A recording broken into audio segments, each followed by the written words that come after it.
Hello friends, welcome to our channel your career point. दोस्तों, channel पे उत्तराखंड सामान्य अध्ययन की टेस्ट सीरीज चल रही है। आज इसका 22वां पार्ट है और इसके 21 पार्ट अपलोड हो चुके हैं। आप चैनल की प्लेलिस्ट में जाके देख सकते हैं। ये UK triple S UPSC exam के लिए इंपॉर्टेंट है। चलिए शुरू करते हैं टेस्ट। तो पहला क्वेश्चन है, करमोली जल विद्युत परियोजना किस नदी पर है? ये तो छोटी छोटी परियोजनाओं से क्वेश्चन बनते हैं। तो करमोली जल विद्युत परियोजना है जाड़ गंगा नदी पर। किस में है? जाड़ गंगा नदी पर है करमोली जल विद्युत परियोजना। और ये परियोजना है उत्तरकाशी में। उत्तरकाशी। चलिए, आर्थिक रूप से उत्तराखंड का हृदय स्थल किसे कहा जाता है? तो उत्तराखंड का हृदय स्थल कहा जाता है आर्थिक रूप से, आर्थिक इकोनॉमिक रूप से शिवालिक को। शिवालिक या वाई हिमालय। तो तीसरा वाला राइट आंसर हो जाएगा इसमें। शिवालिक को कहा जाता है उत्तराखंड का हृदय स्थल आर्थिक रूप से। चलिए, ये इंपॉर्टेंट क्वेश्चन है। लता मंगेशकर से क्वेश्चन आ सकता है एग्जाम में, क्योंकि हाल ही में इनका देहांत हुआ है, दिवासन। लता मंगेशकर ने किस गढ़वाली फिल्म में सर्वप्रथम गाना गाया था? तो इन्होंने गढ़वाली में भी गाना गाया है, तो आपको पता होना चाहिए। वो है रेबार। कौन सा है? रेबार में गाना गाया था इन्होंने, लता मंगेशकर जी ने। ठीक है, तो इन्होंने उस गाने में अपनी आवाज़ दी है। ये आई थिंक 1990 में गाया था उन्होंने। 1990 में रेबार में गाना गाया था। इनका गढ़वाली गीत है कोई, तो उन्होंने गाया था। चलिए, तो इसमें पहला वाला राइट आंसर हो जाएगा, रेबार। और इसके बारे में बता दूं, जो जो ये गीत है, जो गीत गाया था इन्होंने, इस गीत की रिकॉर्डिंग इन्होंने की थी वहाँ मुंबई में की थी इन्होंने 1988 में। तो इतना इंपॉर्टेंट नहीं है, बट ये पूछ सकता है कि जो लता मंगेशकर ने किस गढ़वाली फिल्म में गाना गाया था? तो वो रेबार था। और ये रेबार फिल्म कब की है? 1990 में आई थी ये। चलिए, 1836 में क्राइस्ट चर्च की स्थापना मंसूरी में किसने की थी? तो क्राइस्ट चर्च है मसूरी में, 1836 में स्थापना हुई थी इसकी। तो इसकी स्थापना की थी कैप्टन रेनी टेलर ने। किसने की थी? कैप्टन रेनी टेलर ने की थी। पहला वाला राइट आंसर हो जाएगा। ये मोस्ट इंपॉर्टेंट क्वेश्चन है, ये आ सकता है एग्जाम में। ठीक है, मसूरी में है ये क्राइस्ट चर्च। 1836 में बना था और स्थापना की थी कैप्टन रेनी टेलर ने। तो पहला वाला राइट आंसर हो जाएगा इसमें। बाणासुर गढ़ मंदिर की लोकेशन कहाँ पे है? बाणासुर गढ़ मंदिर, चंपावत मार के गलत मत कर देने से, क्योंकि बाणासुर गढ़ मंदिर है रुद्रप्रयाग में। कहाँ पे है? बाणासुर गढ़ मंदिर ये है रुद्रप्रयाग में, जबकि चंपावत में बाणासुर का किला है, किला। तो गलत होता है ऐसे में। ठीक है, गलत नहीं करना है आपने। चलिए, ये किला है, किला। अगर आएगा बाणासुर किला कहाँ है, तो चंपावत में। बाणासुर गढ़ मंदिर कहाँ है? रुद्रप्रयाग में। तो चौथा वाला राइट आंसर हो जाएगा इसमें। राज्य की प्रथम ई कैबिनेट की बैठक कब आयोजित की गई थी? तो राज्य में पहली बार हुई थी ई कैबिनेट की बैठक। तो ये हुई थी डेट के साथ 8 जनवरी 2020। कब हुई थी? 8 जनवरी 2020 को हुई थी। इंपॉर्टेंट क्वेश्चन है ये भी। ई कैबिनेट, ठीक है, ये पेपरलेस, मतलब जो पेपरलेस व्यवस्था को प्रोत्साहित करने के लिए होती है, और सभी रिकॉर्ड को ई उसमें सेव रखा जाता है। और ये मोस्ट इंपॉर्टेंट क्वेश्चन है। इससे कागज़ की बचत भी होगी। ठीक है, इसीलिए इम्पॉर्टेंट है ये। तो राज्य की प्रथम ई कैबिनेट बैठक कब आयोजित की गई थी? 8 जनवरी 2020। यह आ सकता है एग्जाम में। तो तीसरा वाला राइट आंसर हो जाएगा इसमें। नागरजा, नागराज, नरसिंह तथा पांडव लीलाओं का नृत्य आधारित होता है।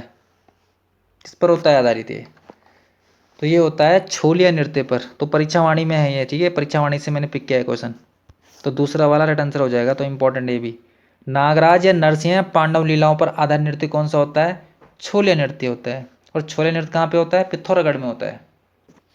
तो दूसरा वाला राइट आंसर हो जाएगा इसमें। चलिए, नेक्स्ट क्वेश्चन है आभूषणों से। मैंने कहा है आभूषणों से क्वेश्चन देखने को मिलता है, तो ये थोड़ा कन्फ्यूजन वाला था, इसलिए मैंने करा रहा हूँ। गोरख आभूषण पहना जाता है कान में, जबकि गोखले आभूषण कहाँ पहना जाता है? ये पहना जाता है हाथ में। तो ये कन्फ्यूजन होता है, गौ है, तो ऐसे में कन्फ्यूजन हो जाएगा, तो याद कर लो। जो गोरख आभूषण है पहना जाता है कान में, और गोखले हाथ में। ठीक है, तो ऐसे याद करना है, गोखले हाथ, हाथ में खिलता है। गोरख कान में रख, गोरख आभूषण कान, गोखले आभूषण हाथ। तो आभूषणों से एक दो क्वेश्चन देखने को जरूर मिलेगा, क्योंकि अब इतने सारे बच्चे फॉर्म भरते हैं तो ज़्यादा कैंडिडेट होते हैं, तो कई शिफ्टों में पेपर आयोजित किया जाता है, तो आ सकता है किसी भी शिफ्ट में। तो याद कर लो, गोरख आभूषण कान में, गोखले आभूषण हाथ में। तो तीसरा वाला राइट आंसर हो जाएगा इसमें। कार्तिकेयपुर राजवंश का संस्थापक कौन था? कार्तिकेयपुर राजवंश का संस्थापक माना जाता है बसंत देव को। किसे माना जाता है? बसंत देव को। तो पहला वाला राइट आंसर हो जाएगा इसमें। कार्तिकेयपुर राजवंश का अंतिम शासक कौन था? तो ये भी पूछा जाता है और आ चुका है एग्जाम में। पूछना क्या है, पूछ रखा है, संस्थापक भी पूछा है और अंतिम शासक भी पूछा है। तो दोनों याद करना है। कार्तिकेयपुर राजवंश का संस्थापक था बसंत देव और अंतिम शासक था सुबक्षिराज। कौन था? सुबक्षिराज था। पहला वाला राइट आंसर हो जाएगा। आई थिंक ये यूके ट्रिपल सी के हाई कोर्ट जो फैमिली कोर्ट वाला पेपर हुआ था कलर का, उसमें आया था क्वेश्चन। तो सुबक्षिराज है अंतिम शासक। उत्तराखंड आने वाली प्रथम प्रजाति समूह किसे माना जाता है? तो ये उत्तराखंड की प्राचीन जाति कहते हैं इसे हम। ठीक है, ये उत्तराखंड की सबसे प्राचीन जाति है कोल। कौन सी है? कोल। तो क्वेश्चन घुमा के ऐसे भी आ सकता है। वैसे इसको ऐसे यूके ट्रिपल सी में आ चुका है, पूछा था कि सबसे प्राचीन जाति कौन सी उत्तराखंड की, वो है कोल। और उत्तराखंड भी आने वाली प्रथम प्रजाति समूह है कोल। तो घुमा के पूछा जा सकता है। और ठीक है, तो ये सबसे प्राचीन जाति है कोल। ये आ चुका है एग्जाम में वैसे। तो दूसरा वाला राइट आंसर हो जाएगा। फिर आ सकता है, घुमा के पूछ सकता है, तो याद कर लेना। चलिए, स्वदम्भ गुफा उत्तराखंड के किस जनपद में स्थित है? तो स्वदम्भ गुफा है उत्तराखंड के पिथौरागढ़ में। कहाँ पे है? पिथौरागढ़ में पड़ता है स्वदम्भ गुफा। तो गुफाओं से क्वेश्चन बनते हैं। स्वदम्भ गुफा है पिथौरागढ़ के गंगोली हाट में। कहाँ पे? गंगोली हाट में। तो बेसिक प्लेस ही पूछ सकता है वो, अगर टफ बनाना हो तो। स्वदम्भ गुफा है गंगोली हाट पिथौरागढ़ में। तो पहला वाला राइट आंसर हो जाएगा इसमें। उत्तराखंड चाय विकास बोर्ड की स्थापना कब हुई?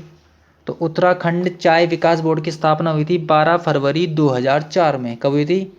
12 फरवरी 2004 में हुई थी उत्तराखंड चाय विकास बोर्ड का गठन। वैसे उत्तराखंड में चाय विकास परियोजना आई थी वर्ष 1993-94 में। ठीक है, एक परियोजना आई थी 1993-94 में। तो दो क्वेश्चन तैयार हो गए आपके। वैसे ये क्वेश्चन तो आ चुका है कि उत्तराखंड चाय विकास बोर्ड की स्थापना कब हुई थी।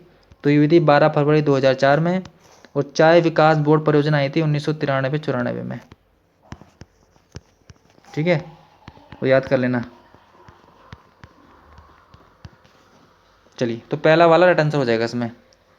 उत्तराखंड चाय विकास परियोजना राज्य में कब आई? 1993-94 में। और उत्तराखंड चाय विकास बोर्ड की स्थापना कब हुई? 12 फरवरी 2004 में, अल्मोड़ा में। अल्मोड़ा में है। पहला वाला राइट आंसर हो जाएगा इसमें। टिपिन टॉप कहाँ पे है? टिपिन टॉप, टिपिन टॉप की लोकेशन है नैनीताल। कहाँ पे ये? नैनीताल में पड़ता है tiffin top. Nainital picnic spot है ये। ठीक है, और ये डोरथी सीट के नाम से भी जाना जाता है। डोरथी, डोरथी सीट लिख लेता हूँ मैं। डोरथी सीट,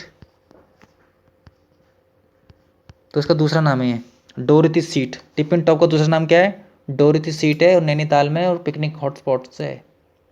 और आयरपाटा पीक के स्थित, मतलब आयरपाटा पीक है यहाँ पे, तो वहीं पे स्थित है। लगभग 2995 मीटर की ऊंचाई पर है। 2295 यानी 2295 मीटर की ऊंचाई पर है। तो ये भी पूछ सकता है एग्जाम में। तो दूसरा वाला आंसर हो जाएगा इसमें, नैनीताल में है। चलिए, लास्ट क्वेश्चन है।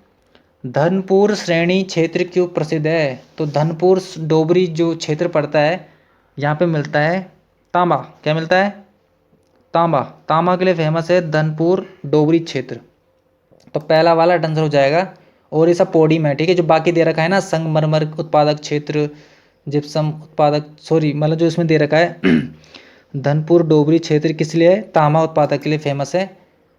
और ये कहाँ पड़ता है? ये पड़ता है पौड़ी में। कहाँ है इसकी लोकेशन? पौड़ी गढ़वाल में ये धनपुर।